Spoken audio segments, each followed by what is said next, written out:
지난 18일 대전 세로남교회에 연분홍빛 무궁화가 핀 동산으로 꾸며진 무대 앞에 별 모양의 호국 영장 메달을 목에 건 75명의 한국전쟁 참전용사들이 모였습니다.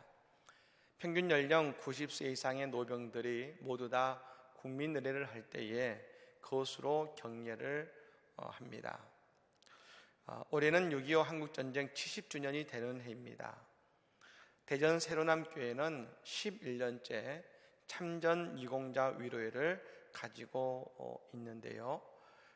이 일을 하게 된 계기를 그 담임 목사인 오정호 목사님께서 이렇게 말씀하십니다. 한국전쟁과 자국의 참전용사를 기억하기 위해 세워진 세계 각국의 건축물을 볼 때마다 자유는 공짜가 아니다 라는 말을 새기면서 참전용사들을 위한 위로회를 준비하게 되었습니다 라고 이야기를 하고 있는 것입니다.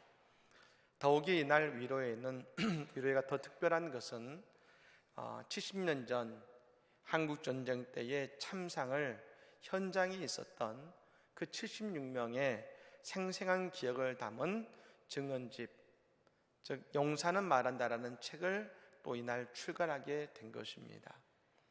그래서 이날 위로회에 올해 100세가 되시는 김성구 참전용사가 대표로 이 증언집을 전달받으면서 그 위로의 의미는 더욱 더했다고 이야기하고 있는 것입니다. 그렇습니다. 여러분, 과거의 아픔을 잊은 민족에게는 미래가 없다겠습니다. 신앙도 그렇습니다.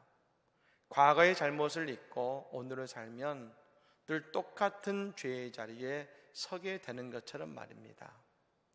과거의 아픔을 잊지 않고 또한 수고한 선진들의 헌신을 기억할 때에 우리는 미래를 바라보며 나아가게 되어 있는 것입니다.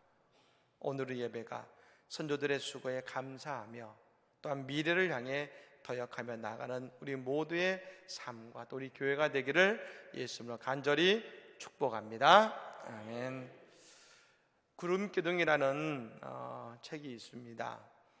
고 김영길 한동대 총장님의 부인이신 김영애 권사님께서 저 포항에 있는 이제 기독교 대학이죠. 한동대를 어떻게 시작하셨는지, 그리고 어떠한 꿈을 가지고 한동대를 만들어 갔는지를 사실적으로 그리고 은혜롭게 기록한 책입니다. 원래 갈대상자 이후에 나온 두 번째 책이죠. 여러분, 한동대를 처음 시작할 때에 하영조 목사님과 함께 하나님의 인재를 기르는 대학, 하나님의 대학을 만들어 보겠다는 사명감으로 대학을 시작하신 겁니다. 그런데 여러분, 개교를 4개월 앞두고 후원해 주기로 하셨던 그 기업의 회장님의 사업이 어려워져서 아무런 물질적 도움을 받을 수 없게 되었다는 통보를 받게 됩니다. 그때부터 학교를 세우기 위해 수많은 노력과 수고를 하셔야 했습니다. 처음부터 큰 재정의 문제가 따라왔고 노조와의 갈등, 그리고 지역사회의 자리매김이 힘들어서 19년간 수많은 어려움을 겪어야 하셨습니다. 하지만 김영길 총장님은 헬린 나우엔의 예수님의 이름으로 라는 책에 나와 있는 이 리더십을 늘 마음에 품고 살았다고 합니다. 그 리더십은 이것입니다. 진정한 리더십이란 자신은 자격이 없는 사람이라고 고백하며 화려한 지위 뒤에 숨겨진 소명의 고통을 깊이 이해하고 그 소명의 자리에서 예수님을 온전히 드러내는 사람이다. 분명 하나님을 위해 시작한 일이고 하나님께서 인도하신 길이라겠지만 수많은 장애물을 만나야만 했습니다. 하지만 이 책을 보면 한동대의 졸업생과 교수님들의 간증들이 수없이 실려 있습니다. 그들 모두 다 하나님의 사람들로서 세상에서 하나님의 주신 믿음의 사명과 주된 역할을 하고 있는 것입니다. 그리고 김영길 총장님의 길은 성령님께서 인도하셨다는 것을 우리에게 분명하게 보여주고 있는 것입니다. 바울 사도는 다메섹에서 예수님을 만난 이후에 그의 삶이 바뀌었습니다. 그것은 다메섹에서 예수를 만나 눈이 멀었지만 아나니아를 통해서 아나니아가 안수할 때에 성령이 그에게 임하고 그의 눈에서 비늘이 떨어지면서 보게 된 것입니다. 즉 바울 사도는 성령님의 인도하심 속에 거하면서 하나님의 인도하심과 함께 하심을 늘 그의 눈으로 보았고 보게 된 것입니다. 저는 그래서 오늘 읽은 이 바울 사도의 말씀, 특별히 오늘 이 본문의 이 말씀은 바울의 이야기가 아니라는 것을 저는 말씀드리고 싶습니다. 오늘 우리가 읽은 이 본문의 말씀은 성령님의 이야기인 것입니다. 오늘 이 짧은 5구절이지만 바울 사도는 그가 어떻게 그와 같이 놀라운 선교의 사역을 감당할 수 있었는지를 우리에게 보여주고 알게 해주고 있습니다.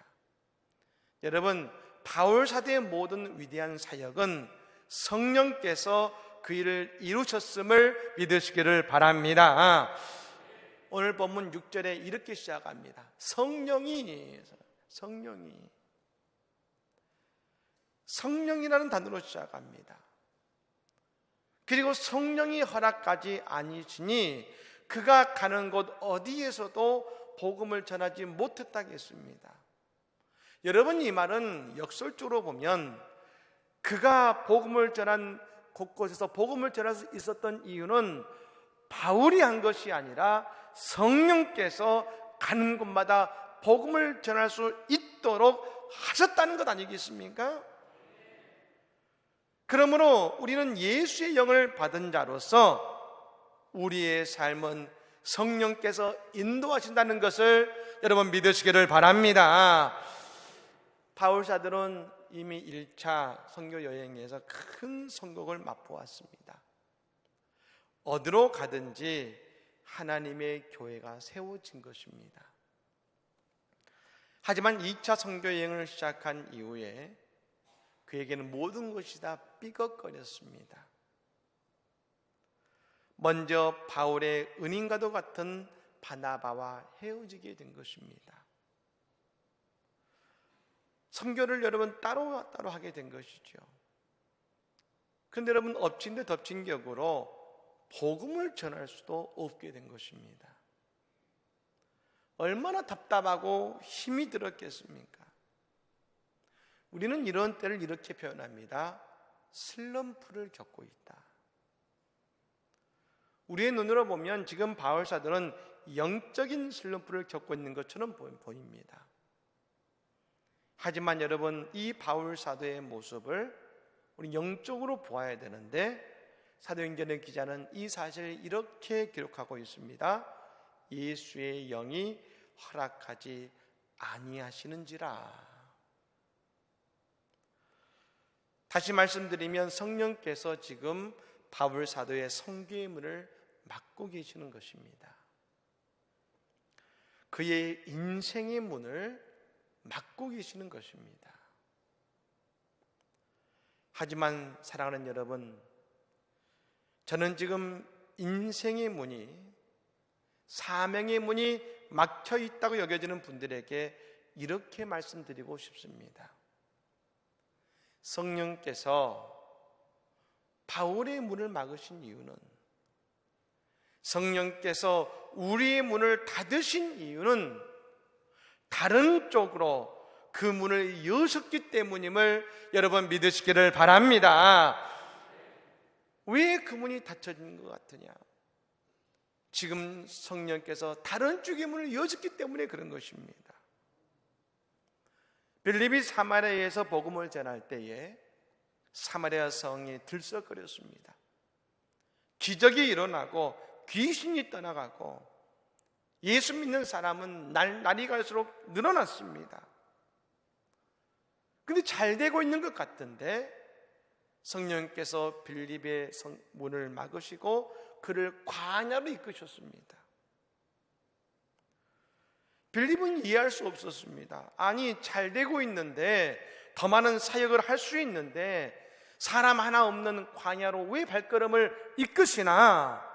하지만 그 광야에서 성령께서는 이 빌립이 에디오피아 내시를 만나게 하셨습니다. 이 에디오피아 내시는 에디오피아의 실질적인 실권자였습니다. 그가 예수의 복음을 받아들이게 하시고 세례받게 하심으로 에디오피아의 복음을 전하는 귀한 사역을 감당하게 하신 것입니다. 그렇습니다. 성령님은 우리를 닫혀진 문이 아니라 열려진 문으로 우리의 인생의 문을 인도하신다는 것입니다. 우린 여기서 이 한 가지를 그러므로 인정해야 됩니다. 우리의 생각과 성령님의 생각은 다르다는 것입니다. 우리가 바라보는 것과 성령님께서 바라보시는 것은 다르다는 것입니다. 우리의 인생에 어려움이 올 때가 있습니다. 뭐든지 안 되는 때가 있습니다. 그러면 우리는 그 길이 주님이 인도하시는 길이 아니라고 생각합니다. 지금 무언가 내게 부족하다고 생각합니다. 하지만 말입니다, 우리가 그 시간에 기도하고 있다면 우리는 기억해야 됩니다. 나의 생각과 성령님의 생각은 다르지만 우리는 지금 성령님의 인도 안에 있다는 것을 여러분 분명하게 믿으시기를 바랍니다. 그렇다면 성령님의 생각은 무엇입니까? 오늘 바울 사도를 향한 성령님의 생각은 무엇이고 하나님의 계획은 무엇이었을까요? 여러분 5절 말씀, 16장 5절 말씀이 바로 성령님이 바울 사도를 향해 품고 있는 꿈이라 할 수 있는 것입니다. 이에 여러 교회가 믿음이 더 굳건해지고 수가 날마다 늘어가니라. 아멘. 바울 사도를 향한 하나님의 생각은 있는 교회를 관리하는 것이 아닙니다. 그 성도뿐 아니라 교회를 날마다 늘어가게 하시는 것이 바로 하나님의 생각이요 하나님의 꿈이신 것입니다. 그런데 여러분, 바울 사도가 지금 바나바와 헤어진 이후에 지나온 길을 보면 그 길이 어떤 길이냐면 이미 1차 전도 여행에서 이미 교회를 세운 것들입니다. 여러분, 성령님은 복음이 확장되고 교회가 날마다 늘어가기를 원하심으로 지금 바울 사도를 흔들고 계시는 것입니다. 여러분, 왜 하나님께서 바울 사도를 흔드십니까? 아니, 하나님께서 때때로 우리의 인생을 흔드시는 때가 있습니다. 그래서 흔드셔서 인생에 고난이 올 때가 있습니다. 근데 왜 흔드십니까? 이유는 분명합니다. 하나님께서 우리를 복 주시기 위함이며 우리를 축복의 통로로 사용하시기 위해서 하나님 우리를 흔드신 줄로 믿습니다. 여러분, 요셉이 13년간 그의 인생을 하나님이 흔드셨습니다. 요셉이 잘못한 게 특별한 게 없습니다. 근데 그를 흔드셨습니다. 또 좀 잘 살아볼까 했더니 그를 감옥으로 보내셨습니다. 하지만 그 뒤에 요셉은 하나님의 놀라운 축복을 받기 시작합니다. 애굽의 총리 대신이 되고 그의 형제들이 그의 앞에서 머리를 조아리게 하셨습니다. 그리고 여러분, 그 요셉이 야곱의 가문을 살리는 하나님의 축복의 통로가 된 것입니다. 다윗도 하나님은 10년간 그의 인생을 흔드셨습니다. 때로는 미친 척하고 눈물로 밤을 새워야 될 때가 얼마나 많은지 모릅니다. 하지만 하나님은 그때도 다윗과 함께 하셨고 그의 여정에 함께 하셨고 어둠 속에 그를 내버려 두는 것이 아니라 날마다 아침에를 그와 함께 맞으셨습니다. 그리고 그 모든 길이 다윗을 축복하시는 길이 되게 하신 것입니다. 여러분, 지금 한국교회는 여러 가지로 힘든 시간을 보내고 있습니다. 그래서 모두 다 힘들다 합니다. 하지만 톰 나이트라고 하는 신학자는 타임지에 이런 글을 기고 있습니다. 왜 이런 일이 일어났는지 재난의 원인을 따지는 것보다는 이 일을 통해서 애통하는 자들과 함께하는 것이 기독교의 소명입니다. 전 이 글이 참 은혜가 되었습니다. 우리는 왜 이런 일이 일어났는가? 그 원인을 분석하려고 애를 씁니다. 하지만 이때의 교회가 할 일은 왜 이런 일이 일어났는지 자꾸 뒷걸음질 치는 것이 아니라 해왔고 해야 되는 사역을 향해서 우리는 한 걸음 더 나아가야 되는 것입니다. 이때에 더욱 애통하는 자들과 함께 있어지는 것이 교회가 지금 더더욱 해야 할 일이라는 것입니다. 지금 더더욱 선교제를 위해서 믿음의 손길을 내미는 것이 바로 지금 교회가 해야 될 일인 줄 믿으시기를 바랍니다. 왜요? 다 힘들다 하고 있잖아요. 이때 교회는 그들의 아픔과 어려움을 위로하는 것이, 우리도 남들이 아파하고 있을 때 우리도 아파하는 것이 아니라 우리는 아프지만 그들을 돕고 우리가 해야 되는 일을 위해 더 나아가는 것이 오늘 하나님의 교회가 해야 되는 일이라는 것입니다. 전 지난 금요철에 드리는 헌금의 제목을 읽으면서 참 가슴이 뭉클했습니다. 많은 분들이 선교 헌금을 드리셨는데요, 특별히 동티모르 김옥균 선교사님의 차량 구입을 위해 헌금을 드리신 분들이 많았습니다. 우리가 처음으로 해외 선교지에 세운 교회, 동티모르의 엘 사다이 또바욱 교회를 설립하는데 큰 도움을 주신 선교사님이시지 않습니까? 그런데 그 선교사님을 돕고자 이 어려운 때에 마음을 모아주신 것입니다. 저는 바로 이러한 믿음의 걸음이 하나님의 축복으로 이어지게 될 줄로 믿습니다. 예, 우리는 흔드심 속에서 하나님을 신뢰하는 믿음으로 믿음의 걸음을 내딛으며 오늘의 사명을 최선을 다할 때에 하나님의 새 역사가 우리 앞에 펼쳐지는 것입니다. 마지막으로 바울 사도는 드로아에 있을 때 환상을 보게 됩니다. 그 환상은 마게도냐 사람이 있어서 그에게 부탁하면서 마게도냐로 건너와서 우리를 도우라 하는 것입니다. 여러분, 환상을 통해 저는 두 가지를 생각하게 됩니다. 먼저 환상은 성령님의 언어입니다. 성령이 주의 영이 임하시면 자녀는 예언하고 청년은 환상을 보고 아비는 꿈을 꾼다 했지 않습니까? 근데 여러분, 이 성령의 인재는 기도하는 성도에게 임하는 것입니다. 즉 바울 사도는 그의 사역이 막히고 아무것도 할 수 없다고 여길 때에 그 밤에 하나님께 기도했다는 것입니다. 여전히 아무것도 할 수 없고 갈 수 있는 길이 없을 때에 그는 여전히 하나님께 기도함으로 하나님께 매달린 것입니다. 그러자 성령께서 마게도냐인의 환상으로 말씀하신 것입니다. 그리고 알게 하신 것입니다. 두 번째 환상은 하나님의 비전입니다.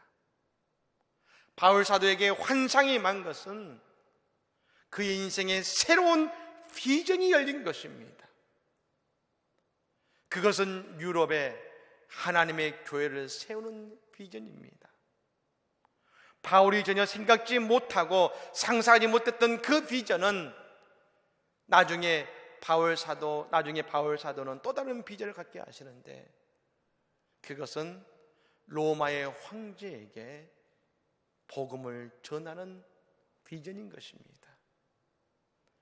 그렇습니다. 이 환상은 바울 사도로 더욱 종자게 사용하고자 하시는 하나님의 꿈을 드러낸다는 것을 믿으시기를 바랍니다. 하나님의 꿈이 드러나기 시작한 것이죠. 그러자 바울 사도는 이 환상을 영적으로 해석해냅니다. 오늘 본문의 10절 말씀입니다. 우리 같이 읽어볼까요? 읽습니다. 바울이 그 환상을 보았을 때 우리가 곧 마게도냐를 떠나기를 힘쓰니 이는 하나님이 저 사람들에게 복음을 전하라고 우리를 부르신 줄로 인정함이러라. 아멘. 바울 사도는 그 환상을 영적으로 풉니다.